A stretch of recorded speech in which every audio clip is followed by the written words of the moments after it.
warahmatullahi wabarakatuh.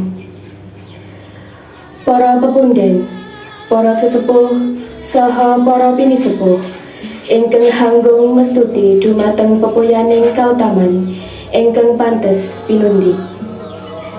Para alim, ulama, kinarya, panuntun tumuju kiblating panembah ingkang satuhu luhuring budi. Para pangemban-pangembating praja miwah satriyaning nagari ingkang pantes sinudarsana, saha para pamila sungkawa kakung putri ingkang tansah kula hormati. Madyaning panandhanging ing rikalenggahan menika kula piniji dening para kulawarga panandhang nun inggih panjenenganipun Bapak Widodo saha kulawarga kinen jejeri minangka pambiwara ingkang tartamtu kapeneraken wontenipun tata upacara hangkating layon ing dinten menika. Inna lillahi wa inna ilaihi raji'un. Sampun seda kapundhut wonten ngarsa dalem Allah Subhanahu wa taala. Panjenenganipun Ibu Haryati kanthi yuswa 80 taun ing dinten Senin 12 Mei 2020 menika.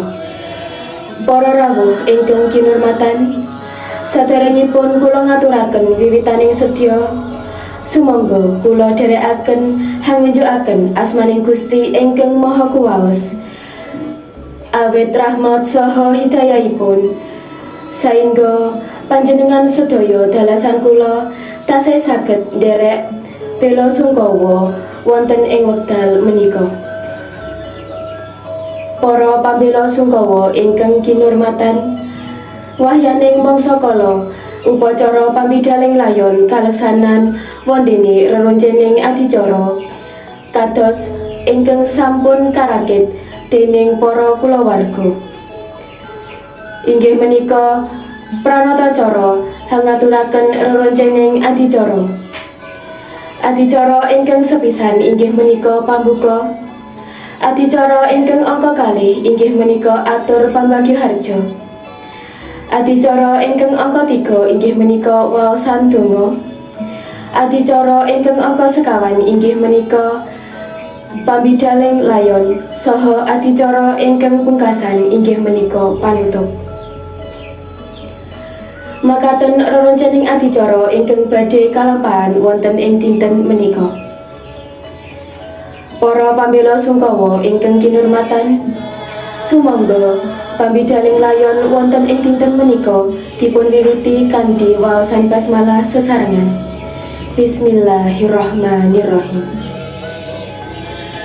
Adicara ingkang salajengipun inggih menika atur pambagyo harja, yuwana miwah atur panuwun. Awit raosipun manah boten saged ginambaraken wonten ing mriki. Pramila ingkang piniji minangka sulih salira panulya inggih menika Bapak Sunar Agung Wahyudi. Dumateng panjenenganipun Bapak Sunar Agung Wahyudi sumangga. Matur nuwun kaaturaken dumateng panjenenganipun Bapak Sunar Agung Wahyudi ingkang sampun paring pambagyo harja wonten ing dinten menika. Adicara ingkang salajengipun inggih menika waosan donga ingkang badhe dipun salirani dening Bapak Kemijo minangka rais wonten ing Dusun Dika. Dumateng panjenenganipun sumangga.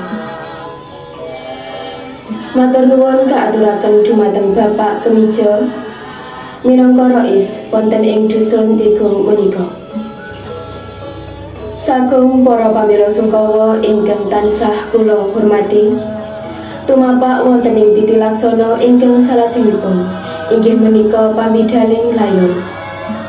Ananging saderengipun kula aturaken dumateng Bapak Kamitua Kalurahan Kaliagung nun inggih Bapak Sudarman. Kula minangka pranatacara wonten ing wekdal menika nyuwun agunging samudra pangaksami bilih anggenipun nderekaken reroncening adicara kathah kalepatan saha trapsila kula ingkang boten mranani ing penggalihipun Bapak Ibu sedaya. dumateng panjenenganipun Bapak kami tua Kalurahan Kaliagung. Sumangga katur. Saking kula pungkasi. Wassalamualaikum warahmatullahi wabarakatuh.